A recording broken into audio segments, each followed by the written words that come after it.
Hey everybody, clearing. Okay, this is another one of the little special readings that I've been instructed to do on Divine Guidance on Most High. So today we're going to do for my DFs or my viewer that's in a third-party situation. You've got a partner and your twin. So this is for those who are still aware of a person in your life that is a third party. You're still connected,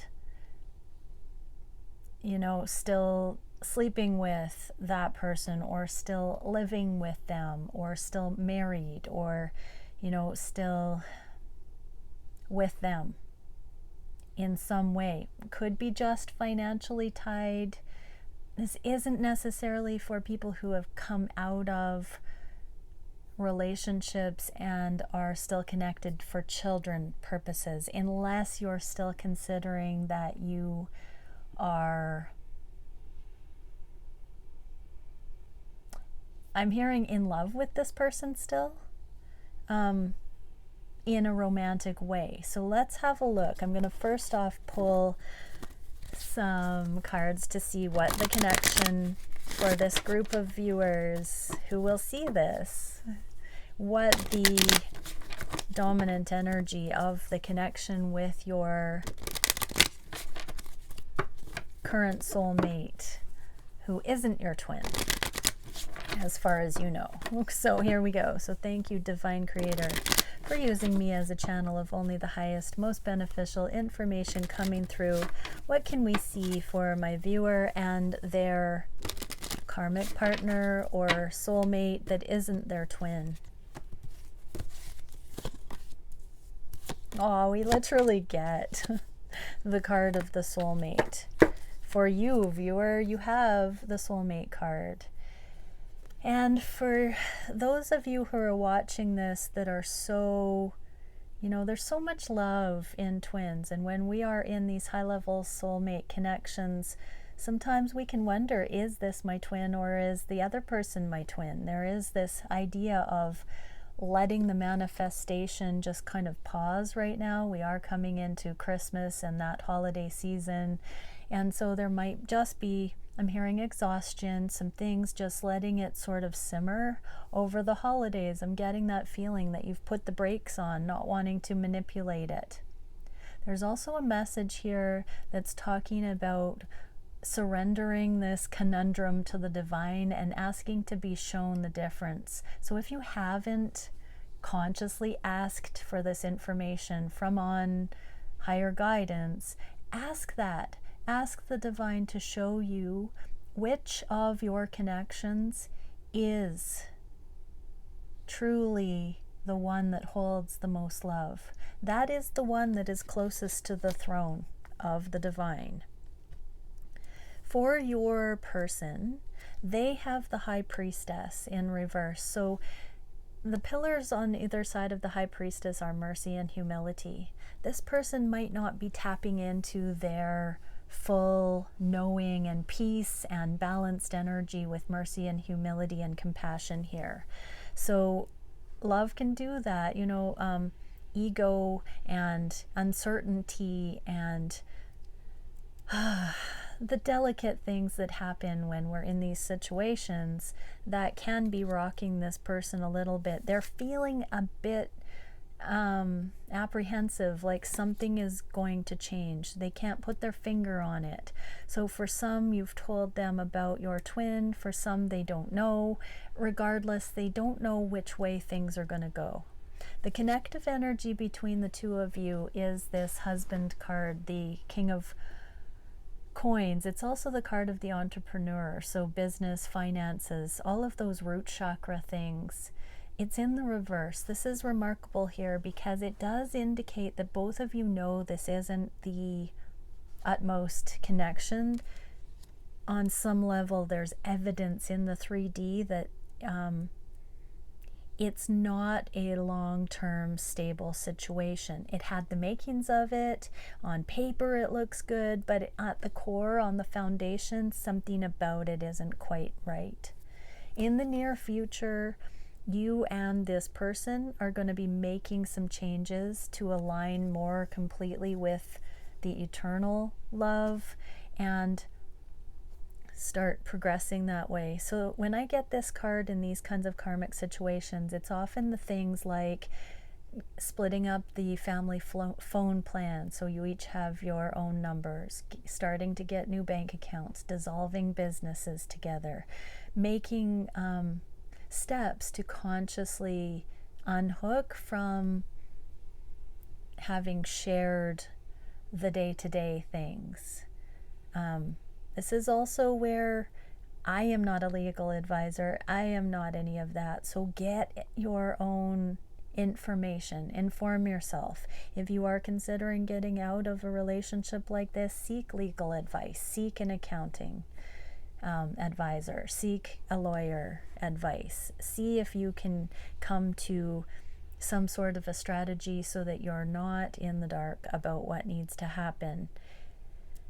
You know, the legalities. So yeah, this is sort of at that teeter-totter where you're asking the divine to show you clarity and understanding, but you already realize that this is not going to stand the test of time.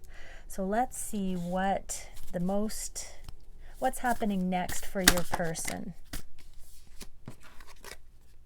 Taking a leap of faith and setting healthy boundaries. So your person might begin to withdraw further. They might be doing certain things that will be more like autonomous. Your person might not fill you in on everything. You might notice that you're starting to not be the go-to. There's not as much sharing or disclosure or transparency. The disconnect is beginning. So this is interesting because we don't want to go into isolation and fear when this happens, but do recognize that it is potentially, you know, this person can't wait around forever and doesn't know exactly all the details on what's going on here. But don't take this personally. See it as a positive, empowering thing. I know sometimes in codependent situations we think that other person won't be okay on their own, but these are signs that that person is capable of making decisions and holding their own energy. Then these ones also came out. Time for a deep dive, love is all around, and be playful. So your person wants to remember who they are. Your person, see, in this scenario, I feel like, viewer, you have been kind of holding out for even years, not making a change over a year, months, quite a while. And your person is, you know, there's enough of the codependency resolving between you that your person is remembering what really makes them happy, and that there is abundance all around. They've lost themselves in your connection. It became codependent. And so yeah, your person is kind of remembering their own preferences, their own hobbies, interests, delights. And so it's an interesting energy because for many of you in this situation, you might suddenly feel more of an attraction for your person because the spark of their own existence, their individuation is coming back. So it's an interesting thing. It might look like progress to you, and it might be. Really seek higher guidance to know if that's just them coming back into who they are and that it's meant to go a different direction, or be curious. Are you meant to take something different from that? What is it for my viewer that will be next to consider? Be generous of spirit and dream the world into being. So you don't have to be all or nothing, cut and dry, black and white.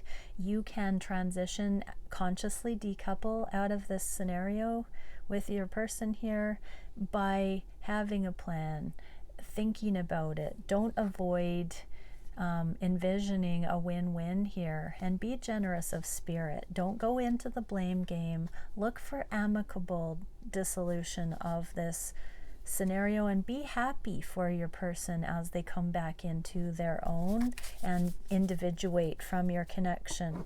Especially if it seems to be happening gradually, that's actually really beautiful, that your love as a divine counterpart, as a divine being, has, you know, co-created an environment with this soulmate that you can both separate in a foundational and abundant way rather than a warring way.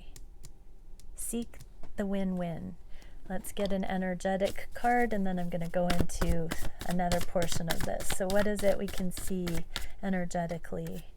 Alpha Aryan Stargate, artistry, expression, community, and celebration. This is really cool because, you know, as we're coming out of the karmic templates, we're starting to see what authentic love is. And I've often said that these karmic dissolutions, these relationships that we outgrow, we need to have them as rite of passages in our communities. One day they'll be celebrated as graduation. We'll all have a potluck and bring accolades and things in so that we can celebrate the time that people shared together. Wouldn't that be a vastly different world if we weren't guilting and shaming people for wanting to explore other stages of their life with different companions, and that we were able to have enough freedom in our communities and individual expression to remember what true connection really is, and to really come into our own so that it's all a celebration. Can you imagine? We're designing that, twins, so keep with it. Okay, so let's see how I'm going to do this. So I'm going to do the daily check-in. So for my viewer, I'm literally going to ask the questions about your divine counterpart. So I'm just going to say DM, how your DM feels about you having a third party situation. So this isn't necessarily when both people have a third party. I'm going to do a different reading for that. So this particular reading is if only you have the third party and your divine counterpart is not with a third party at this time. So thank you, Divine Creator. What can we see for my viewers' DM? How do they think of the connection in light of this third party situation on my viewer's side? What does this DM feel in the heart space for my viewer? What is this DM wishing for? What actions are being taken? What is the challenge? And what is the spirit guided solution for that challenge? And where are things going? So your DM on the conscious mind. Doing the inner work. So this is a little bit tender here because this DM is really thinking of a strategy on how to keep the teamwork and do the self-work while keeping healthy boundaries. So this DM knows that there's some lack of clarity in this third-party situation, that it's a little bit on the down low, hush hush, and this DM is not feeling great about that. They know they have to be a little bit guarded. They know that they don't feel 100%. So they're really working on having more self-love so that they can respect themselves and you enough to not, literally hearing, not engage in third-party situations, so that they can individuate from you and be strong enough to not put everybody in that dishonoring position. That's where there's secrecy involved. Like, your DM may not be telling you, even if the relationship is fairly open with all parties involved. Even if your karmic partner knows about your DM secretly is not feeling great because it appears that you are choosing your karmic situation over your DM connection. And even if it's all open, your DM is feeling like they are getting the brunt of that decision.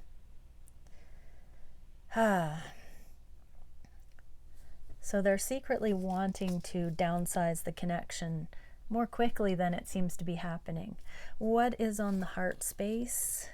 Aw, the Two of Cups and this left for dead, rock bottom, abandonment. So your DM is really wanting to focus on the love and still working on feeling the abandonment or the less than energy that makes them the odd one out. There is this very tender feeling from your DM that it is only a matter of time and that it can't be more rock bottom than this. They do believe that you're going to be coming up and out of whatever the situation is for those who are in a very binding karmic situation or a more disintegrated soulmate connection with lots of cringy lessons to learn. Your DM does feel you're going to be resilient, but it's kind of dicey.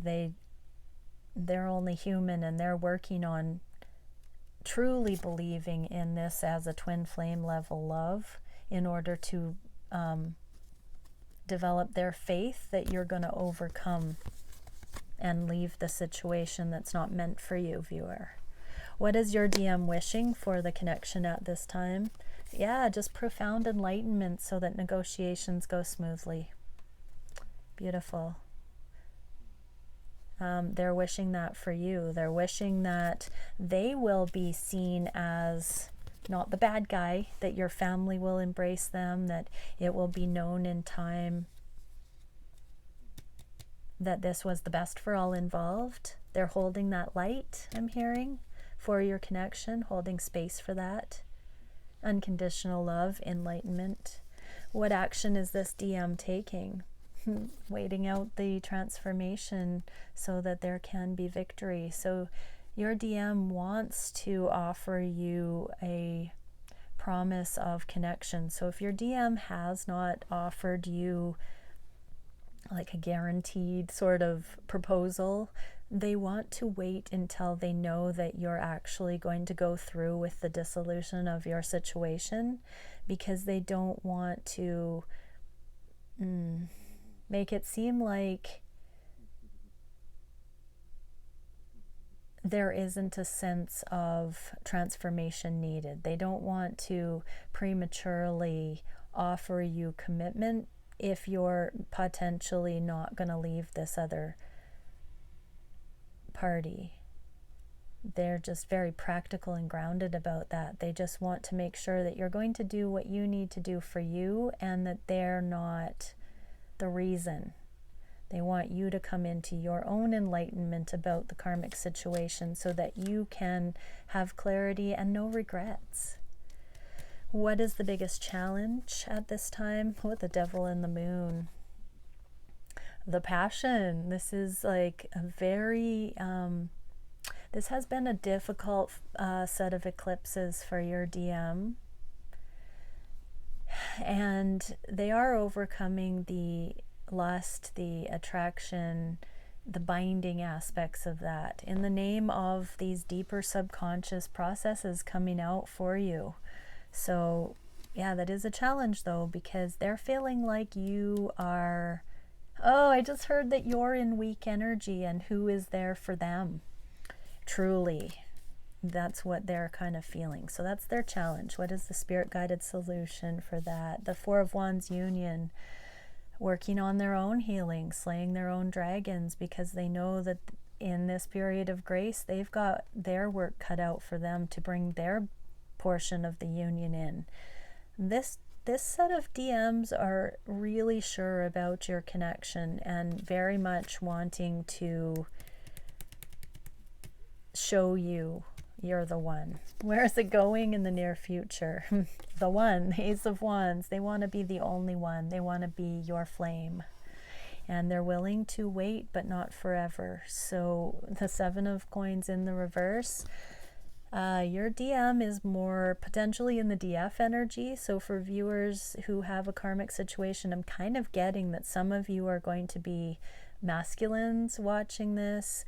If you are a feminine, you might be in the DM polarity watching this, and your DM might be in DF energy, but there is a willingness to let go of your connection if it's not going to be a